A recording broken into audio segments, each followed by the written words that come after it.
Trigger warning.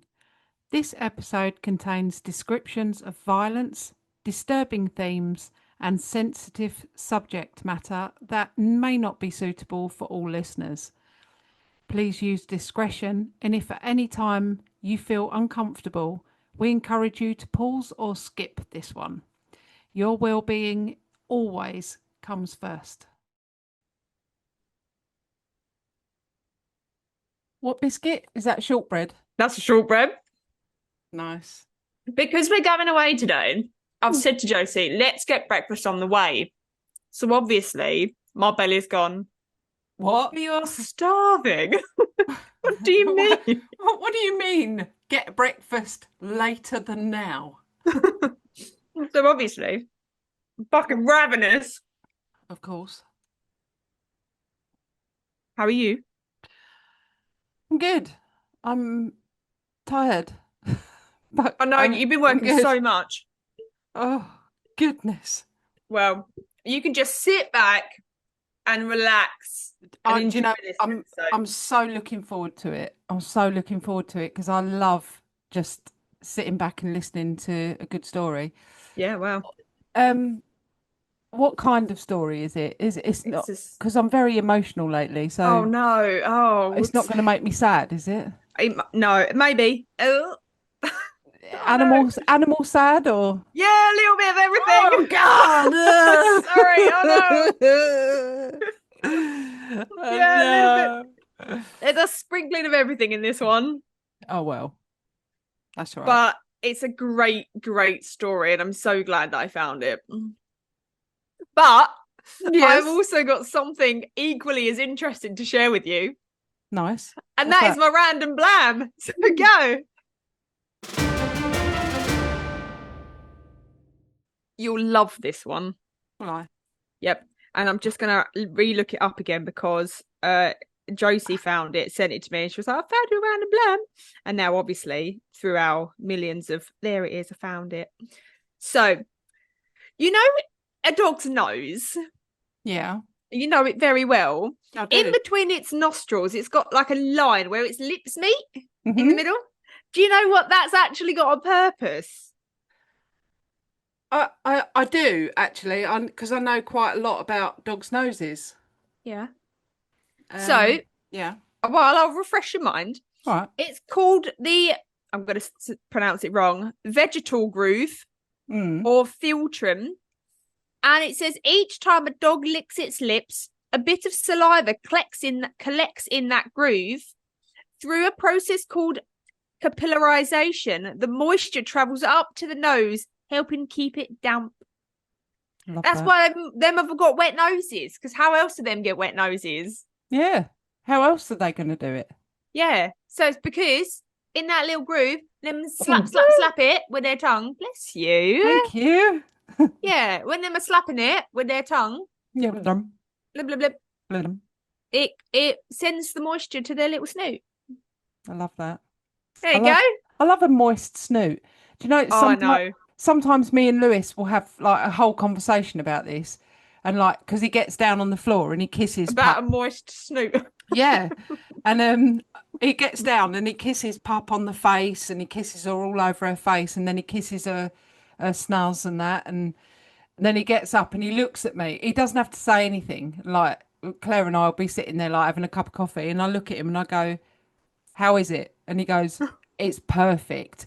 It's not too wet, and it's not too dry. It's just the perfect amount of like. It's not juicy. It's just." If this didn't involve a child, I would be making all sorts of innuendos. I can imagine. I can imagine. But yeah, it involves both. Well, two of the three children, and yeah. How is it? And he goes, "Oh, it's perfect today. It's perfect." And I'm like, "That's great." And Puppy's looking at us as if to go, "What? What do you mean? What's perfect?" Level of snoot moistness.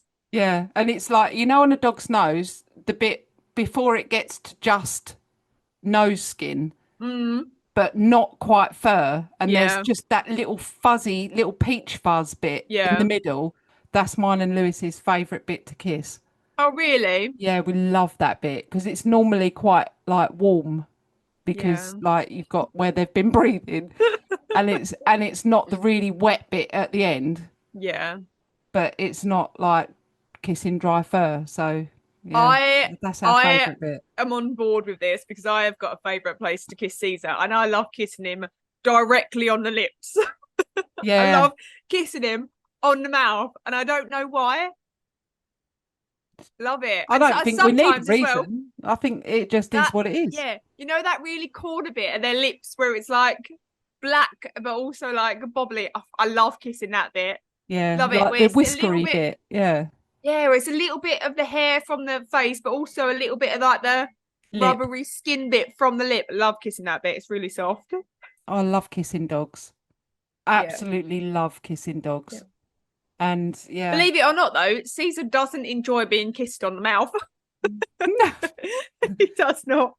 yeah, it's like most people would go, "Oh no, you can't kiss a dog Kiss on a the dog. lips." That's that like for dogs. I think they think that about us. I Yeah, think they don't go, kiss a "Oh, human on the lip. Oh God, get off you my don't want face. you don't want like you don't know where Like when they've your been." nan comes down, it's like, Yeah, it's all wet. No,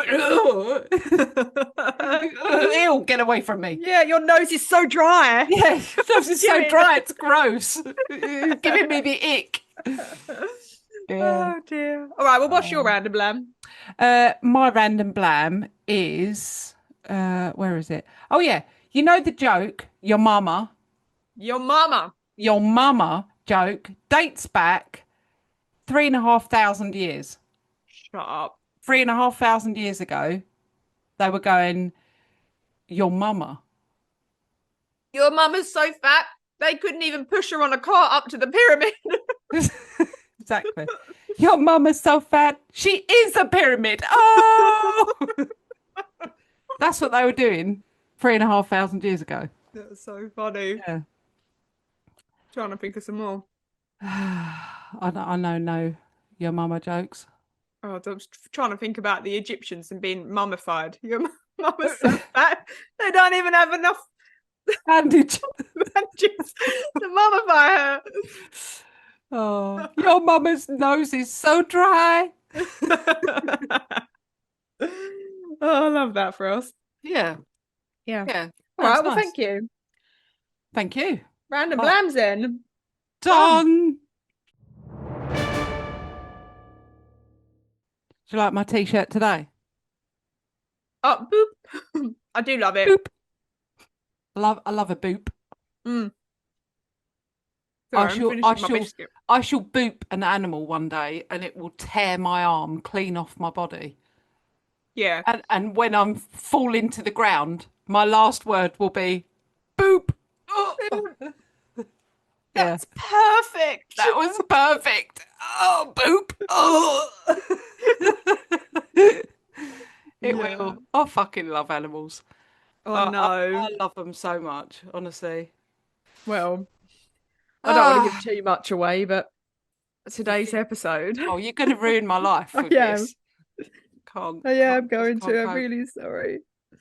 Um, I'm actually so excited. I've got a little bit of a buzz in my belly Hmm. because you know when an episode just gets you and you're like, yeah, Gets you in a good way, or yeah. It gets you like, I can't even believe it. yeah, I just can't even. I'm so perplexed, man. so perplexed by it. I just can't. It's absolutely mental. So I've got a little bit of a niggly belly because I'm What do excited and what do you nervous. think the episode for you so far? I mean, I forget a lot of our episodes. I'll tell, and that's not because they're unforgettable. It's because I have got a shit brain. Mm-hmm. But out of all our episodes so far, what's the episode where you've gone, what? Like I Ethan cannot. Crumbly, Ethan Crumbly. Oh, okay, yeah. where his parents let him get a gun, and he was like Mm, drawing all the symbols and things, and just nobody intervened. That yeah, for me was like, what? yeah. I, do- And also, as I'm like as I'm sitting here and I've just asked that question, my brain's going, why would you ask that question when you don't even know what yours is? Why Yeah. would you do that? Why would you bring that Well, up? I only because I've been doing the YouTube shorts and things like that. I've been going back through old episodes. So I went back through Jonestown and I was like, shit, that Yeah. was tough.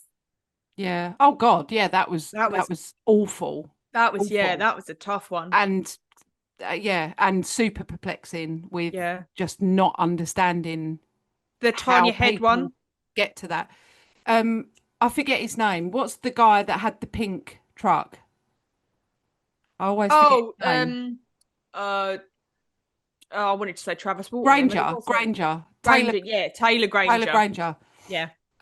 That for me is a massive head fuck. Gotcha. We Yeah, went I with was trying very, to, very different I words. was trying to think of another word. I was like, don't swear, don't swear. Fuck. Fuck. um, yeah, Taylor Granger, Travis Walton, and actually the Tic Tac UFO. Yeah, All of those, I'm like, I just cannot get an answer for it in my head other than UFOs. must be. Yeah, I've been Yeah. looking into like the whole Antarctica thing with the ice wall and all that, and that I end up properly doing my head in about that as well. So Mhm. I will do that as an episode because I'm Yeah, really because I intrigued don't. by it. I've But no idea what you're talking about. oh, okay. So, Yeah, that does my head in. So if any of our listeners are listening to this and they think, oh, I've looked into that as well and I know stuff about it, let me know.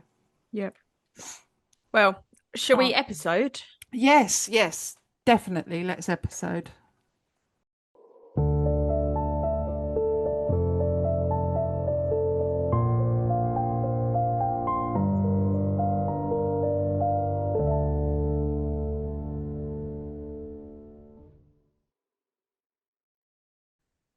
Morning. Morning. Morning, morning. It's never occurred to me how, as a listener, Mm. how backwards we do these episodes, but also we can't change it now. What do you mean? Well, Because we we, start off just like really randomly, and then all of a sudden we go morning, like we've not been speaking for the last 10 minutes. yeah, because I think I know what you mean. I think it's like we're letting everyone join our kind of just random shitty chat. And then when we're getting serious about starting the episode, we're like, "Good morning, everyone. Welcome." All right. I don't know, but yeah, I mean, it is It's weird. too late now. So if anyone's Oh yeah, first listening, they're going to be like, "What?" But it's too late. This yeah, is the setup now. yeah. This is what we do now. We can't So change it. No. it is what it is. Yes. Yeah. Right. So today's episode, Yeah. What is it? like What I is it? said, you don't even know the title, do you? No, No. So I don't know nothing. you don't even know anything. No, So nothing. out of all the episodes that we do, like all the genres that we cover, Mm.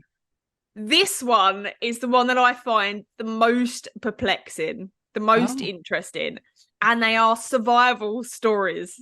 oh, nice. I've done a few of them. I like It that. just blows my mind how Yeah. the human body and brain can overcome the worst imaginable like things to in order to survive. So we've covered Marina Chapman, her amazing story of survival after being left in the jungle as a child. We've Mm. covered Aaron Ralston, Oh his God. amazing story of survival after he was trapped by a boulder and had to cut his own arm off. We've covered Mary Vincent's amazing survival story after she Yeah. was brutally raped, stabbed, and then had both arms cut off, but Mm. still managed to climb up out of the embankment and get help. That was the We've day covered Stumps in the Dirt Stumps in the song. Dirt came Yeah. about, yeah. We every now and then that comes into my head and I think we Same. are such bad people. Oh, it's not because we're taking the piss. We're Oh. like we're joining in with I don't know.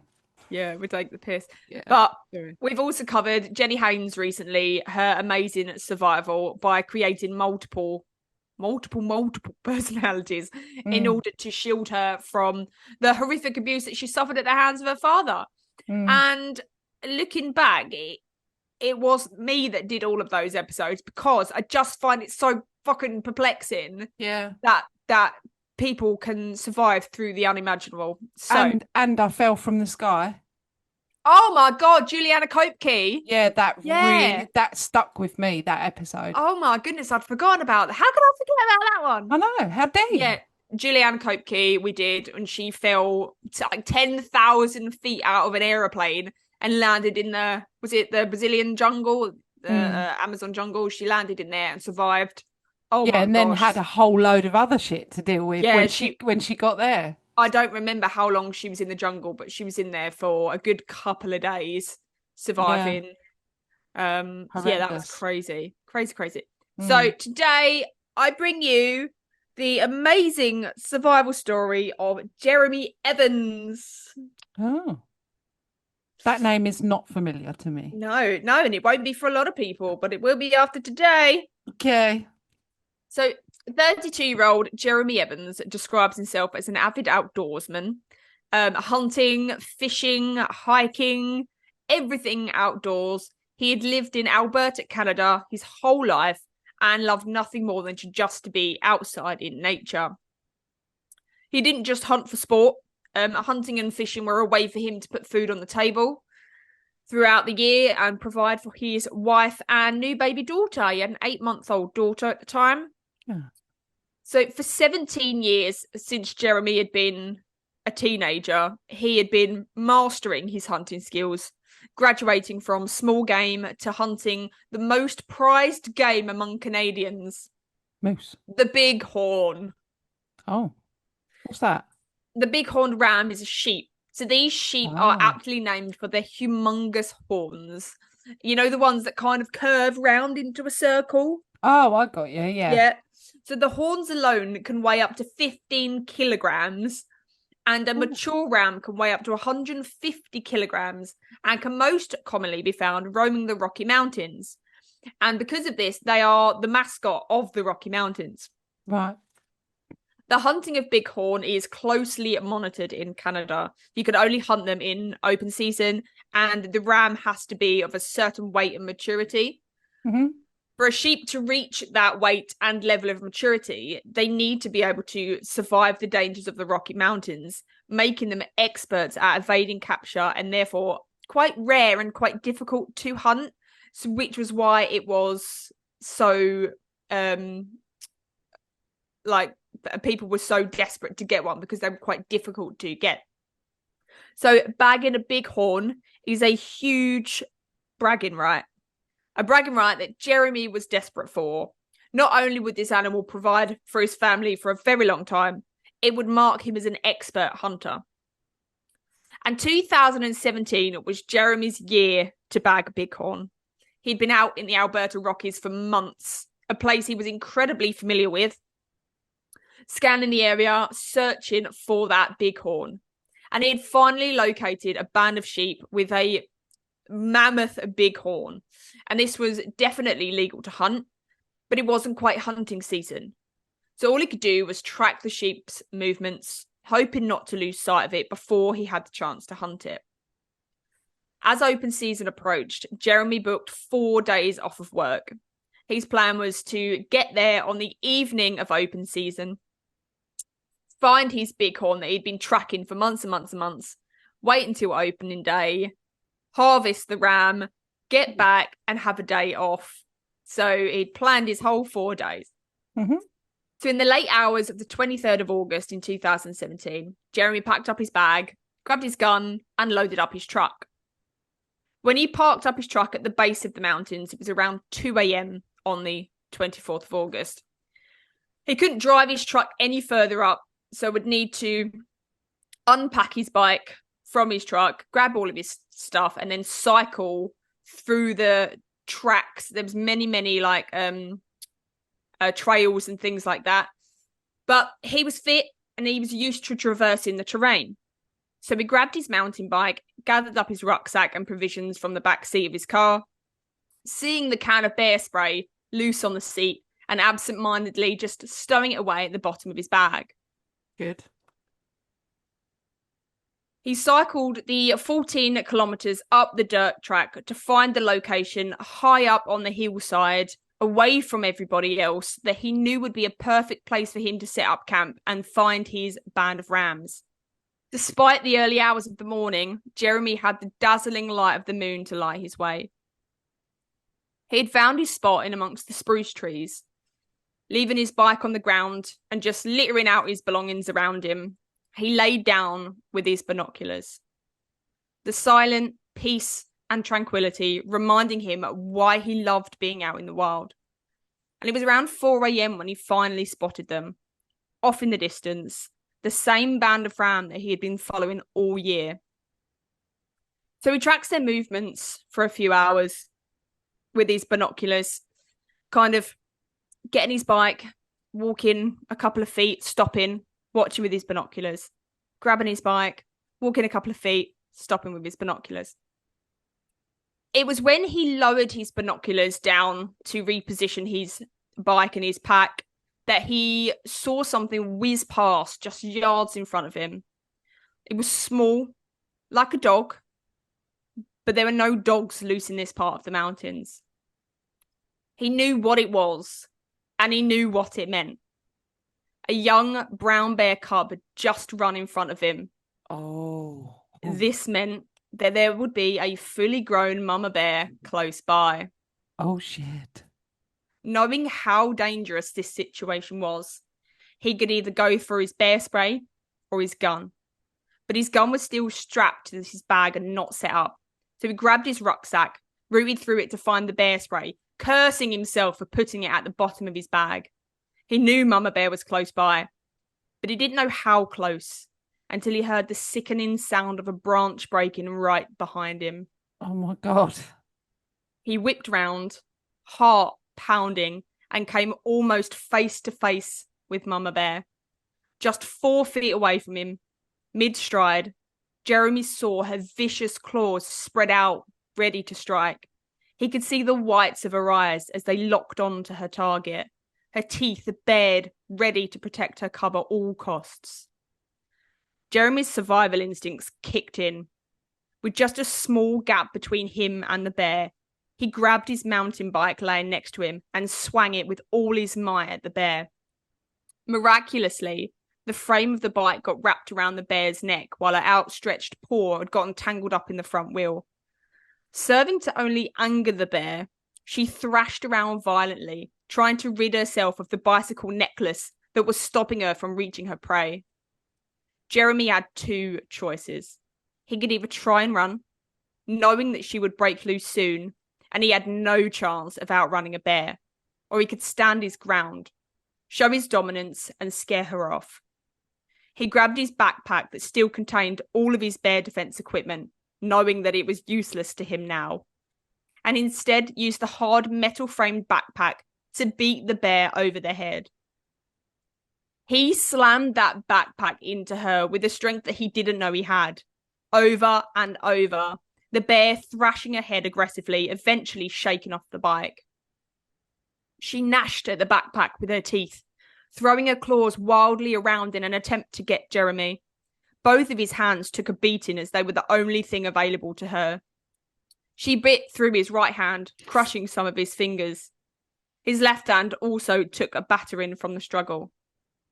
But as soon as it started, it stopped. The bear let go of the bag, turned around, and began to walk away. Why? So Jeremy didn't hesitate to take this opportunity. He knew he was too far away from his truck to try and just run to it. He didn't know where the bear was going. He needed to get up high and wait until he knew it was safe to leave. So he began to run up the mountainside, hoping that he would be able to jump into the branches of a tall tree. Grizzly bears aren't known for climbing tall trees, so he knew he would be safe there. He didn't even have time to think about the fact that he had just been attacked by a bear when he heard it. The pounding of heavy paw speeding towards him. The bear had come back for a second attack. He ran as hard as he could before jumping off the side of the hill and into a large tree. He caught onto the branches with his arms and began to pull up his legs. He stole a glance down and realised it was too late. She was on him. He watched as the bear dug her huge claws into his leg, tear the flesh as she pulled it towards her mouth. He braced himself, telling himself, this is going to hurt. He heard the crunch of his kneecap exploding as the bear bit down with the force of 1,000 pounds per square inch. Watched as the ligaments and flesh of his leg tore apart as she ripped him from the tree branch he was clinging desperately onto. He hit the ground hard, dazed, but as he hit the ground, he rolled under the boughs of a spruce tree and wrapped himself as tightly as he could around the tree's trunk, hoping desperately the shelter of the spruce boughs would be sufficient. The bear dug desperately at the boughs, trying to reach him, tearing into his flesh of his back and side with her razor-sharp claws. The bear was now in a frenzy. Frustrated by the trees, she managed to break through the barrier and wasted no time. She opened her mouth wide and clamped it shut on the fleshy part of his side, the part just below your ribs and just above your hip. Her teeth sank easily through his flesh. She picked him up with this bite and shook her head madly, tossing him about 6 feet away. Again, he hit the ground hard, the impact knocking the air from his lungs. But that 6 feet gave him no separation from the bear. As soon as he hit the ground, she was on him, snarling, panting, eyes wide, movements frenzied. He curled up in a ball to protect his organs, but his feeble attempt at protecting himself was no match for the bear. She went in for the kill, biting down on his face. Her teeth penetrated his skull at the corner of his eye and lower jaw, doing damage he couldn't even begin to imagine as she clamped her jaw down, crushing his skull and ripping his jaw out of its socket. She savages Jeremy, biting and clawing at him, teeth penetrating flesh, claws ripping and slashing. Jeremy is in a fight for his life. His fight mode kicks into full gear, and he starts punching the bear anywhere he could, grabbing her flesh, pulling her ears, shoving his fingers up her nose, in her eyes, all the while trying to dodge her teeth and claws. In a moment of madness, with the bear's jaws wide above him, bearing down to take another bite out of his face, Jeremy decides to shove his hand deep into the bear's mouth. He grabs hold of her large, leathery tongue, hot saliva running down his arms, and he pulls with every single ounce of energy and strength he has. Oh, God. He wanted to rip her tongue straight out, but it was firmly attached. The bear started gagging violently, throwing her head around wildly, trying to get herself free, but he held on for dear life. Trapped underneath the bear, her claws still digging into his flesh, more so now as she tried to use his body as leverage to pull away from him. While she was distracted, Jeremy reached his other free hand underneath and grabbed a handful of flesh and twisted it. The bear was now in panic mode. She was squealing in pain and trying desperately to get away. She released her grip on his body underneath her, and Jeremy did the same, sensing that she was pulling away to turn and run. And she did. She ran off into the trees, squealing in pain, leaving a trail of excrement behind her. Jeremy scrambles to his feet, dusts himself down, and wanders back over to the trail where his backpack lay discarded from the first round. Adrenaline coursed through his body, blocking the pain he should be feeling, allowing the extent of his injuries to go unnoticed. Fuming at the bear for ruining his chances of getting his prized bighorn, he rifles through his backpack, looking for a first aid kit to patch up his broken and bent fingers, in the hope that he could pick up from where he left off and continue his hunt. What? His brain working overtime to protect Jeremy from the reality of what had just happened. While rooting through his pack, Jeremy grabbed his phone and took the opportunity to open the camera function and take a picture of his face. Oh, God. Or what was left of it. The whole left side was gone. The skin bitten off. The bones in his skull cracked open. His eye socket no longer visible. But he felt zero pain. He didn't think his injuries were life-threatening. but he did know that he needed to get off the mountain and find help. After finding his first aid kit and seeing that nothing in there was going to cover the mass of mangled flesh that was his body, he grabs his rifle and tried to load a few bullets into it just in case the bear came back. His fingers, slippery with blood, bent and broken from the attack, didn't want to cooperate.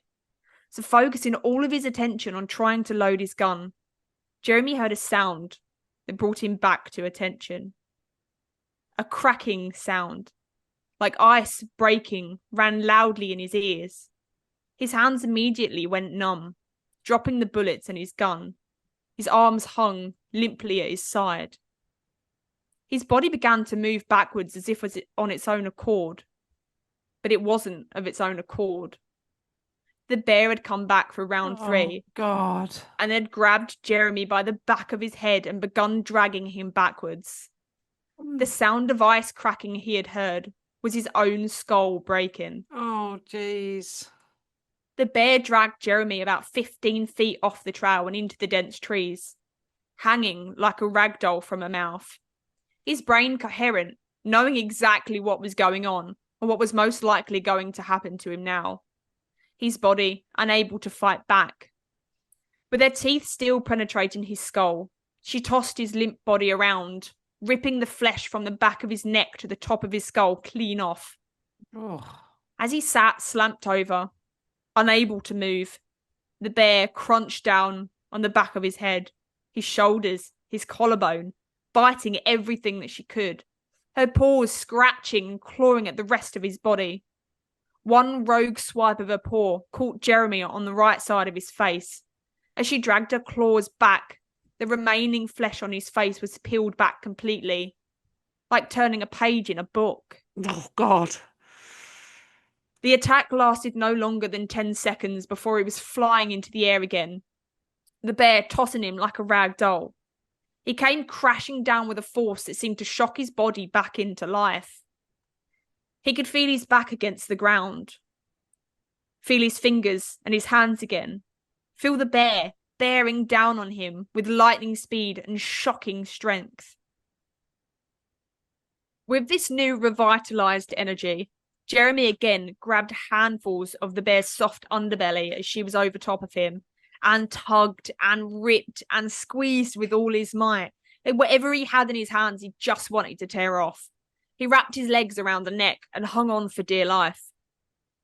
Straddled underneath her, the bear bucked and kicked and flipped, trying to shift Jeremy, but he was literally holding on for dear life. Wheeling in agony, as Jeremy tugged with what strength he had left, the bear began to run. Jeremy could feel his back dragging along the ground. He could feel the bear picking up speed, so he decided now was the time to let go. He dropped to the floor and prayed that the bear would continue running. Thankfully, she did. Jeremy watched as the bear ran through the trees back down the mountainside. The whole ordeal had lasted no longer than 12 minutes, with all 3 concentrated bear attacks lasting about 2 minutes in total. But for Jeremy, every second had felt like an hour, but it also felt like no time at all. His brain couldn't even process what had just happened. It hadn't even had time to send pain signals across his body, because Jeremy knew he should be in pain. He tried to stand up to walk back to the trail and grab his gun, but his right leg buckled beneath him. He looked down to see why. His kneecap shattered, the tendons and ligament torn from the bone when the bear had crunched down and dragged him from the tree. There was no way he could stand. And not wanting to wait around to see if the bear was going to come back for a 4th try, Jeremy crawled back to the familiar trail where he had set up camp just a short while ago. Thankfully, he wasn't far from it and came across his backpack. He knew his gun wasn't far. He took a second to scan the area, and it suddenly hit him. He could hardly see a thing. Everything was dark and fuzzy, apart from a small pinhole of light in the centre. He reached a hand up to wipe his eyes, and found them no longer where they should have been. Oh, God. Oh, His eyes... God. I need a minute.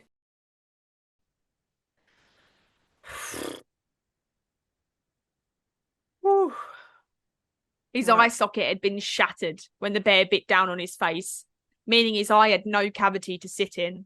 It was just dangling down his face.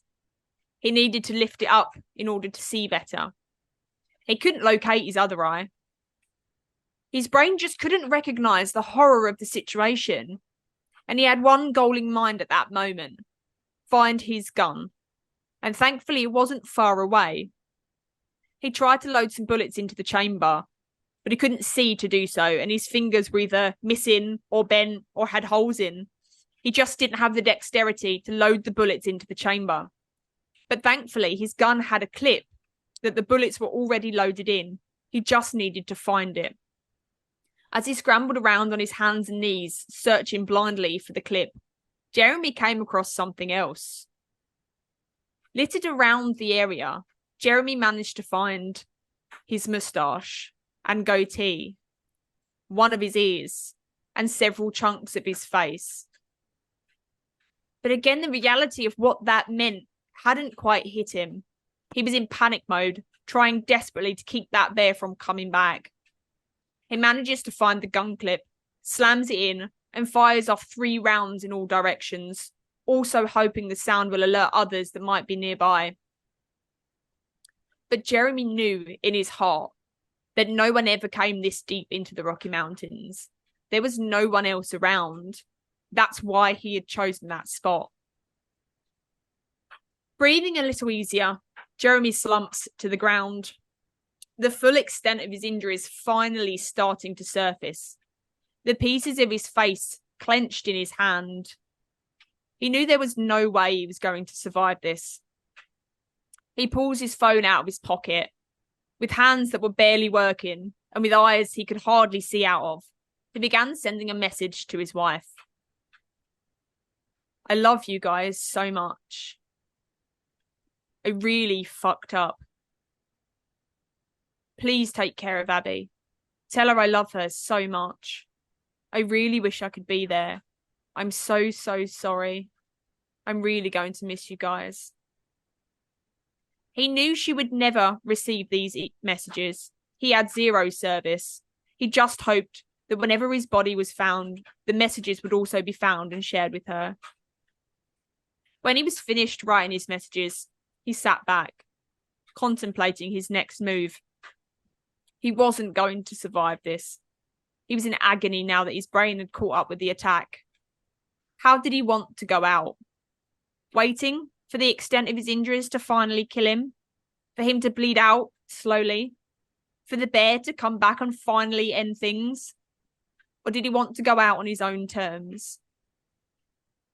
Sitting with his back against a tree, Jeremy placed the butt of his gun on the floor between his legs and then angled it so the barrel was directly under what was left of his chin. Right. With his mangled fingers, he squeezed the trigger. Click. The gun didn't fire. He resets it, placed the gun back between his legs. He squeezes the trigger. Click. The gun didn't fire. He curses the gun. The gun he had taken shooting with him thousands of times. The gun that had never failed to go off whenever he had needed it before. He resets the gun and readies it for a 3rd time, closing his eyes and thinking of his family. He squeezes the trigger. A deafening shot ran out into the mountains. The sound startled Jeremy. The gun had gone off this time, but it had slipped from its position under his chin as he squeezed the trigger, so the shot flew just past his head. The sound of the gun firing brought Jeremy back to his senses. What on earth was he doing? He at least owed it to his wife to try and get to a place where his body would be found easier. So he gathers up all the pieces of his flesh and places them in a long-sleeve t-shirt. He then uses the t-shirt as a makeshift bandage, putting the neck of it over his head and around his neck, then tying it along with the pieces of flesh on top of his head to support it. He climbs to his feet and tries to take a step forward, but falls. His leg is unable to support his weight. He tries again, every movement of his body causing him untold agony. Again, he falls. He uses his rifle as a walking aid and eventually learns he can take a small step forward with his left leg and drag his right leg along. Inch by inch, he makes his way down the track that he had excitedly rode his bike up just a few hours beforehand. It was now nearly 10 a.m. The 14 kilometers of mountain terrain he needed to traverse to get back to his truck seemed too impossible to even contemplate. He just needed to make it to an area that he would be found. He wanted people to know what had happened to him. He wanted his wife to know how he had died and that he died trying to get back to her. Midway down the trail, he knew was an outfitter's camp, a little base camp for all things hunters. There was always someone there, if he could just make it there or near there. The sun was now bearing down. It's hot and he's exhausted, but he inches his way down the steep trail, falling hundreds of times, but getting back up. The only part of his body not injured by the bear were his feet, so he continues to drag them as long as he has strength left. He reaches a deep, rocky gully. Knowing how difficult it was to climb up even with his full strength, he now needed to climb down it with his mangled body. He loses his footing and tumbles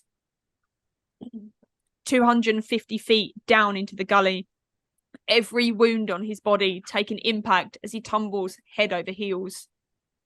When he finally came to rest, he lay still, unable to move, unable to even breathe. He had no energy left. He was done. It was impossible for him to climb out of this gully and still back down the trail. He digs his phone out of his pocket and sends another round of messages to his wife. I am dying right now, all alone. Man, did I really fuck up. Whoever finds this, please let my wife know I tried to make it, but there is no chance. That bear really fucked me up. He decides he just needs to go to sleep, knowing he wouldn't wake up, but making peace with it. But he's alone with his thoughts, and that's not a nice place to be. He's able to find the music app on his phone and press play. He would at least have some music to keep him company. He hadn't expected Baby Shark to start blaring out. It was the song that he had last been playing on his phone to his baby daughter as he tried to get her to sleep. He lay there for a short time, the song bringing about all thoughts of his daughter. He couldn't just lay there and wait for death. If there was even a remote chance he could survive, he needed to try. He had already made it further than he had expected. So he begins to crawl slowly out of the gully, down the trail, half walking, half crawling, half dragging his broken body. He climbed down rocks, navigated terrain that would be hard for anyone, crossed streams, the cold water refreshing his soul. With Baby Shark playing on loop in his pocket, he just took one step and slide at a time. He just needed to do one more, and then one more. He just wanted to make it to that next tree, then that next tree, until he made it to the outfitter's camp. But he sees no one, hears no one. He stumbles around, tearing open the tent flaps, looking for anyone or anything that can help him. But it is clear there is no one around. But he doesn't let that deter him. He rips open drawers and cupboards, hoping to find a radio. There was none. He manages to find some tins and cans of fruit and consumes the juices before heading back out of the camp. It suddenly occurs to Jeremy that he has left the tent in complete disarray, leaving blood everywhere, discarded items littering the floor. He goes back, mortified at the mess he has made, and finds a pen and some paper. In writing that is hardly legible, he scrawls a hurried note. This is what I made out of that note. Sorry, was attacked by a bear. Then a few words I can't make out. Was looking for a radio or phone. Sorry about the mess. My name is Jeremy Evans. Oh. On the back side, he writes a note to his wife and daughter and then leaves. He continues on, head down, concentrating on putting one foot forward. With each foot forward, he was closer to being found. He wasn't concerned with finding help. He just wanted his body to be found that day. He didn't want his wife having to wait, unknowing what had happened to him. When Jeremy finally lifts his head up, he's able to make out a rock formation that he recognizes. He knew he was only 1 kilometer away from his truck. He felt able to make it. After hours of painstakingly traversing his way down the mountain, Jeremy makes it back to his truck. There is, however, still no reception and still no one around. There is, however, a holiday resort about 15-minute drive away. He'd recently stayed there with his wife and daughter the weekend before. He would drive there. But first he had to make the 22-kilometer drive down the mountain before reaching the main road. Dangerous hairpin bends with just a wire guardrail stopping him from plummeting off the mountainside, off the dirt track. He had driven this road hundreds of times, mostly in the dark, which was a good thing, as when Jeremy got into his truck, he couldn't see the road. Everything was dark for him. He couldn't even make out the hood of his truck. Through muscle memory, sheer luck and determination, the normally 10-minute drive took Jeremy 45 minutes, but he made it off the mountain and was soon pulling into the car park of the holiday resort. He tried to park his truck neatly beside the rest of the vehicles when he suddenly remembered his whole face had been torn off. How could he possibly walk into a place looking how he did and not have everyone run away screaming? He actually didn't know the full extent of his injuries. He'd snapped a picture after round 2, but after the 3rd round, he hadn't wanted to check the damage that had been done. It was a child that saw Jeremy first. Oh, great. Walking like a zombie, dragging his leg behind him, his face a bloody mess, his jaw hanging down, his eye popped out of its socket, his speech slurred and unintelligible. She ran, screaming. Finally, someone came out. Jeremy tried to tell them that he'd been attacked by a bear, but his jaw didn't move. His lips weren't there to formulate words. So he handed them his wallet so that they knew who he was and would be able to track down his family. He then handed him his phone so his wife would get the messages he had tried to send. They eventually understood that he had been attacked by a bear and called 911. Everyone around was panicking and scrambling around trying to help Jeremy. And Jeremy had to take charge of the situation and tell people to calm down. He was okay. He started making jokes to try and ease the tension in the room. He didn't want people to be frightened. He didn't want people to be manic because he knew in that situation they made bad decisions and he didn't want his life to be at risk. So he tried his best to calm everybody. A park ranger arrived and almost fainted. Another man came to try and help and ended up throwing up behind Jeremy's truck. Eventually, an air ambulance was sorted out, but Jeremy was told it would be at least 30 minutes before it arrived. So he asked for a glass of medium temperature water and a straw, no ice, and decided he would spend those 30 minutes fishing in the beautiful lake on the resort. Whether it was shock, blood loss, or stubbornness, all of it, Jeremy made his way to the back of his truck to retrieve some fishing supplies before being sternly told off and made to sit down and just wait for the helicopter. He wanted to take his boots off, but they said just wait for the helicopter. By the time Jeremy makes it to the hospital, it is 9:30 p.m. It has been 12 hours since the bear attack. He arrives at the hospital where his wife is waiting for him. He asks the staff to cover his face so he could say goodbye to his wife. He doesn't want her to see him like that.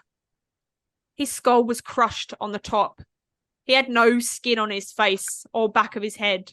It was either missing or peeled down. His skull was exposed. His teeth were exposed. His right eye had been pushed into the back of his skull, the other dangling down. Half his nose was missing. One ear was missing. And that was just the injuries to his face. After 13 hours surgery, Jeremy woke up with casts on both arms, a cast on his right leg, bandages everywhere, his whole head and face bandaged up. He didn't know if he still had limbs or whether they'd had to be amputated. He didn't know what his face was going to look like. Not only did he have those horrendous injuries, he also had to contend with the possibility of infection, not just from the bear, but from the dirt impacted into his wounds with every fall he had taken. Jeremy underwent extensive surgery to repair the damage done to his face. Skin grafts to cover his head. Nerve and blood vessels had to be repaired. The surgeons were able to fix the damage done to Jeremy's body with multiple surgeries and thousands of staples. But the damage done to Jeremy's mind wasn't as easily fixed. From day one, Jeremy suffered with horrendous PTSD, flashbacks and nightmares. Any noise bringing him straight back into that fight.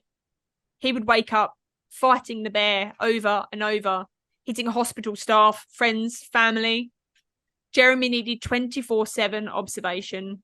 His friends and family needed to be there to hold him down while he thrashed and fought off this fictitious bear in his flashbacks, unknowing that holding him down was making it 10 times worse, because that's what the bear had done. Jeremy knew by the second day he needed help.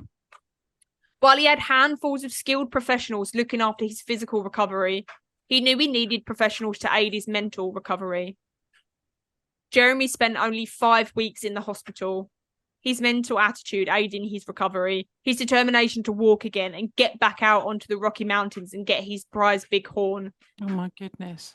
7 years on, Jeremy still has the brutal scars as a reminder of that day. But he also has a sense of humour to battle the dark days. He laughs about getting half-price haircuts now. He's been able to write a book about his trauma and his recovery. It's called Mauled, Lessons Learned from a Grizzly Bear Attack. He goes into great detail about everything in the book, speaking about the darkest moments of his life, from his failed suicide attempt to the heartbreaking messages he sent his wife. He writes about the difficulties of being a big, strong hunting man and needing mental health support, sharing that asking for help is a strength, not a weakness. Absolutely. Jeremy was back out hunting even while he was still recovering in hospital when allowed out for day releases. He was out hunting when he didn't have the strength to hold his rifle and relied on a tripod. Every year, Jeremy and his wife go back to the spot where he was attacked and make the same journey back down the mountain as a reminder that if you set yourself small, achievable goals, they add up into one massive achievement. And that is Jeremy Evans' story. That is incredible. And honestly, there's just no words. The extent of the damage that was done to him. It's mental, isn't it? I just how he can just be like, if I've got to wait around, I'm just going to go out and do a spot of fishing. And do you know what I mean? It's like proper mental strength. He said loads of times, even after the second round, when he'd taken the picture of his face and went, "Oh, it's not too bad. I could probably still either hunt that bear or hunt my prized ram." I'll send you the picture of the second. I'm going to do it right now. I'm going to send you the picture of that he took of his own face. And then you tell me. I mean, no, I'm doing it, Kate. Here it comes. Oh no. Yep. He's got his own Instagram account called the Grizzly Dude One, and is. Have you seen the picture? Huh? It's not okay, is it? Like that was before the bear grabbed him by the back of the head. That is so much worse than I thought. Yeah. So all of that skin, all of that you can see that's forward, that skin from the back of his head that's come forward, that's just hanging. Oh my God. But Jeremy says that It looks like a Halloween mask they or something actually, hanging in a butcher's shop. the girl that saw his face that ran screaming said, "Grandma, someone's trying to play a prank on us." Yeah, I bet she did. Because he looked like the Walking Dead. He looked like a real life zombie, like dragging his leg, and his jaw was down. And to be fair, that is the image that you gave me while you was. I mean, yeah, fair play to you.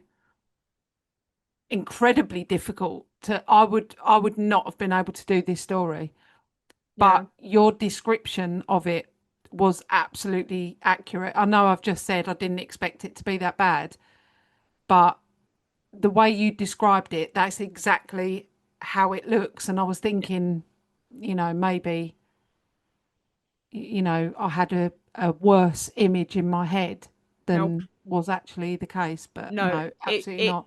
the extent of his injuries were horrific because he had a massive chunk out of his side as well. He had a big chunk out of his right leg. He had his the damage was done to his right leg, his knee, so he had all of that to contend with. He had a massive chunk out of his left leg as well. I mean, he had all of these rips and tears in his skin from her paws.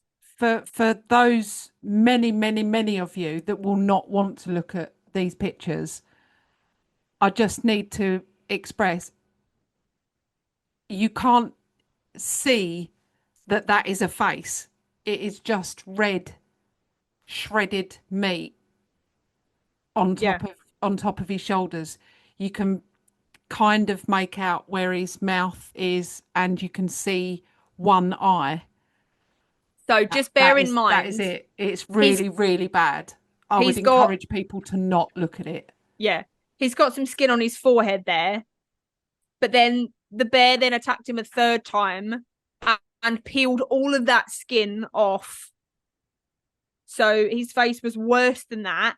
That's after awful. The third round.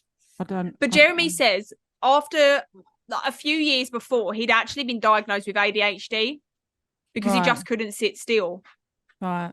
So he actually says he feels like that helped him in order to survive, because he couldn't just lay there and wait to die. He needed to get up and do something. So he was like, I might as well just get up and carry on walking. Saved by ADHD. Yeah, and he couldn't just sit down and wait for the helicopter. He needed to do something to, keep his mind active, probably keep his mind off the extent of what had happened. I think that whole time he'd had adrenaline, dopamine pumping around his body, and that really shielded him from the impact of his wounds.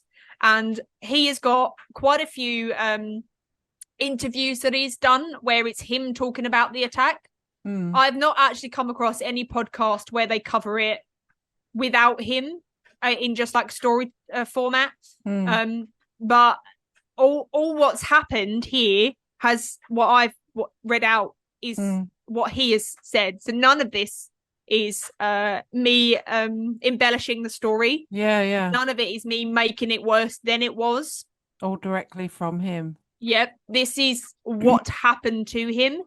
So these, and you can hear him in these interviews, he's very laughy and joking about it. He's very like, I tried to play dead, but actually it's really hard to play dead when you're getting chewed on by a bear.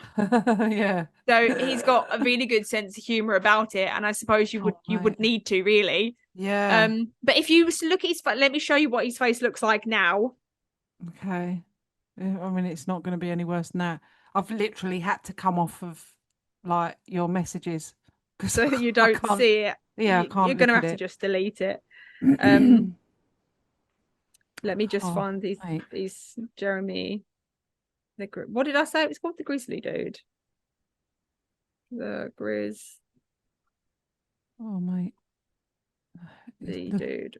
There we go. Right, let me show you what his face looks like now. And he said if he pops a hat on, you wouldn't even ever know. Honestly, it's mental. The fact that he has got facial hair as well, because of the skin that was. They said to him when they was repairing his head, are you worried about the hair on your head? And he was like, not really, because they had to do a skin graft, and on a skin graft, the hair doesn't then regrow. So that's Yeah. why he's got half a head of hair. But yeah, look at his. I've just sent you it. Look at his face now. Oh, blimey. What surgeons can do is Wow. astounding. That is incredible. Other than a slight, Crooked nose. yeah, crooked, like not even his nose. It just looks like one smaller nostril, which I Yeah. mean, I've got that anyway, but So that picture that I've just sent you God, now you would is never know. no. So that's all that you can see where all of that skin graft had to be done on the side of his head where it had no skin. And that was during his recovery. So What I can see what? I've just sent you another picture. Oh, got you. Okay. Oh yeah. Can you see where he had no Yeah. skin on his head and they've had to patch it together with skin Bloody grafts? hell. And like That is amazing that, can surgery you see because his the scars where it kind of covers his eye? So that whole piece of flesh had been like flapped down. yeah, So they had to flap it back on, stitch it up. But honestly, Jesus. look him up because it is on it, his survival Ooh, stories unreal. be careful about looking at the Well, if you fake. go on Instagram, it is blurred and it says Okay. graphic image. And if you click on it, it says, do you want to see this image? And then you click yes. It then Mm. brings the image up. So it is blurred out on Instagram, but you can I still mean, see it. I have looked at a lot of horrendous like crime scene photos and things like that, but yeah, it's let me just give you all a mid story trigger warning from my point of view. It is exactly as Sarah described it. She is not embellished that whatsoever. When you look at this picture, if you choose to look at this picture, it is exactly that. It is just meat and blood. Yeah. So yeah, if you're not ready for it and you don't want to see that, you've been warned. I But think yeah, I want horrendous. to just leave the episode on this last note because the reason that I chose this story isn't just because he got attacked by a bear and it's crazy. The Mm, moral of this story is that even in your darkest hours when you think you just can't go on, you feel like you want to end things because you just can't see a way out. If you set yourself these small goals and then achieve them, that gives you a sense of achievement and a sense of purpose. And those little goals, no matter how small they are, add up into something massive. And if Jeremy, when he sat there with that gun underneath his chin, would never have been able to imagine what his life would be like now and how his face actually looks. He looks yeah, like you would never know he's been attacked by a bear. So, for anybody struggling with mental illness and for feeling like there's no way out, there absolutely is. You just can't see it yet. small steps. Small steps, small achievable goals. And Yeah, then in a year's time, everything will be different. yeah. I think that's great advice. Really great advice. And I think with everything as it is in the world, I think that's something that we need to hear. You know, Yeah. I think it's so important. Yeah, that's great. Great advice And and very also much needed at the moment. you go to the hospital for injuries. If you had an open wound, you'd get it stitched up. If Yeah, you're suffering with your mental health, you also need a skilled professional to help you yeah. stitch that part up. Stitch it up. Yeah, yeah, We'd go to the doctors to get paracetamol, to get, any a flu vaccine. If you're struggling with your mental health, go and get it sorted. yeah, And that's definitely. where I want to end the episode.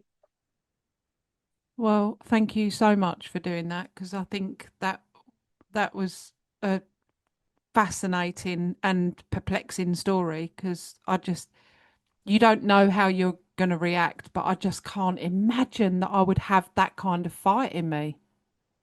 I just, I don't know. Nobody does, do they? Nobody, like, even when I was diagnosed with cancer, you don't know what's within you. And so you have to Mm, deal with it and you have to cope. yeah, yeah. I mean, I suppose he feels the same at some point, like where people must have said to him, "Oh my God, you're so brave, you're so brave," and that feeling of what choice did I have? Yeah, well, what was I supposed to Yeah, do? what Yeah, was I supposed to do? And it's like, yeah. yeah, he must have felt like that, but geez, what a thing. I will say this one thing. It did make me a little bit sad when you said that he hurt the bear. I knew it was gonna. I knew It it was gonna be did. a mix of I emotions for know. you. I Yeah. know. I mean, I don't want that for him, Oh, this obviously, but I also don't want the bear to be hurt. I almost forgot. I'd written it down in my notes to not forget. I almost forgot actually. Because Mm. Jeremy says that obviously no ill will to the bear. The bear was protecting her cub. Hmm. So what had happened was he'd Oh, gotten in between the cub and the mum. mm. So as the mum came to get her cub, she saw him, she Yeah. attacked him. Yeah. Yeah. When the bear ran off and he went back to get his things or whatever else, she was coming back to find her cub. She Oh. then was like, "Oh, there he is again after He's my coming cub." back So for us. Yeah. yeah, so she went for him again, and the same thing happened. She'd gone down the trail, she'd gone running off down the trail, and then she'd gone back up it to find her cub. There, Jeremy is again. So She she's like, must have "That thought, guy, God, this guy. again, just doesn't get enough." But Oh. what's really interesting is that after a bear attack, they swabbed all of his injuries to get the bear's DNA. Oh. So because they put it into a system, and then if anyone else is attacked by a bear, they then check that one as well to see if it's the same bear. Oh, okay. So then they So can if be it's like, this bear is going for everyone. absolutely, so they know if they've got like Wow. a serial offender, and then it's only then will they go in and try and track the bear. Otherwise, the bear's doing what the bear's doing. They won't go in and euthanize the bear because it attacked Jeremy. But Yeah. if it is a prolific attacker, they will go in and do something about it. Jeez. And I thought that was really interesting. They've got like a Yeah. database of bear offenders having Yeah. their DNA taken. I thought that was really interesting. Yeah, that is really interesting because it's like, I wonder if they've got like, like we have like the 10 most wanted and things like that. Got their I wonder if picture they've got pinned up. that. Yeah. In... And number one is like Pooh Bear. Yeah. in Yeah. the outfitters camp, they've got all these pictures pinned to the board. Yeah. Board. Have you seen this bear? And they've got their what was it on the last episode? Was it their play face? Yeah, their play face with their Was that the last mouth episode? open. Yeah. Yeah, it was the last blam. Oh yeah, that's it. Yeah. Yeah. Yeah, play face from a bear with their teeth and their. I wonder if Jeremy had that moment where he thought, I don't know, play face, or Yeah, just then that it was split like, second. and he was like, nope. Yeah, absolutely. Right, well, Oh, that's that then. that was, yeah, hard. Sorry. But I just cannot believe that he survived that. So Yep. that is incredible. He Absolutely incredible. thrived that because he is Yes. absolutely thriving. Yeah, and I cannot understand, like, it's blown my mind, the technology of surgeons that they can go from what I just saw and in actual fact worse than what I just saw to how he is now. He's a super handsome guy that does not look like he went through a horrendous bear attack. Yeah. Or three. Unbelievable. I find that the most perplexing, actually, of like how he can look like so good after looking so horrendous. Yeah. Incredible. Yeah. Oh, good on him. I want nothing but good things for him because that's incredible. Yeah. Right. All right, well, we'll see you on the next one then. Yeah, I need to go and have a bit of a lay down after that. All right. Jeez. All right. I'll catch you next week. See you later. Thanks. Bye. Bye. If you have enjoyed listening to our episodes, make sure you rate us and leave us a review on whatever platform you are listening. We absolutely love hearing from you guys. So you can also help support our show by donating to our Buy Me a Coffee link. We will make sure that you get a massive shout out and a big thank you in our next week's episode. You can also follow us on social media at Perplexed Podcasts. We're on Facebook, Instagram, and if you want to see more videos and blooper reels, subscribe to our TikTok and YouTube channels. You can also email us your stories at perplexedpodcasts@gmail.com. And you can find all the relevant links in the episode descriptions. Thanks for listening. Bye. Bye.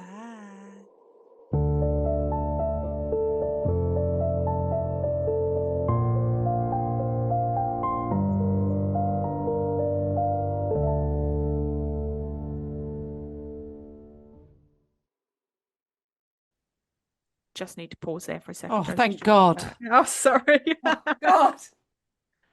Well, I should have done a trigger warning at the beginning. I'm going to have to put one in. Yes.